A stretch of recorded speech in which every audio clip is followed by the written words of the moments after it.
আচ্ছা, একটু আগে একটা ব্রেকিং নিউজ আসছে, সেটা মোটামুটি পুরো ওয়ার্ল্ড তোলপাড় করে ফেলাইছে। সেটা হচ্ছে ইউকের পুলিশ প্রিন্স অ্যান্ড্রুকে গ্রেফতার করছে।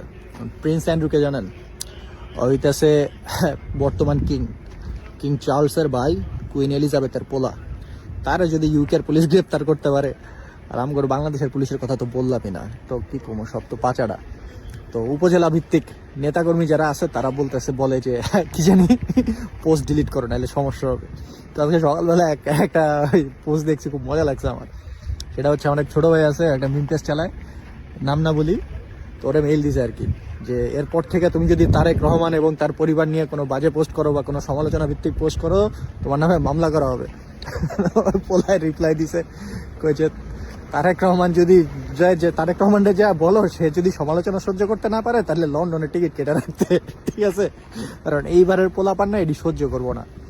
আপনারা কি ভাবছেন আওয়ামী স্টাইলে ওই স্টাইলে থ্রেট মিনিট দিয়ে দেশ চালাইবেন? কাম হইতো না এবার ভাইয়া। ওই দিন বাগে গাইছে, ঠিক আছে? জেহেন জি বলাবান মাহিরা তক্তা বানায় ফেলাইব। আপনারা ভাবতেছেন যে ওই যেই লাউ সেই কদু চালাইবেন, হবে না। কারণ হচ্ছে কি, ভোটের মাঠ তো দেখছেনই আপনারা, ঠিক আছে? একে তো এই চুরি চামারি কইরাও প্রায় কাছাকাছি লেভেলের ভোট, তারপর আবার ইয়াং জেনারেশন সব ভোট দিছে এই সাইডে।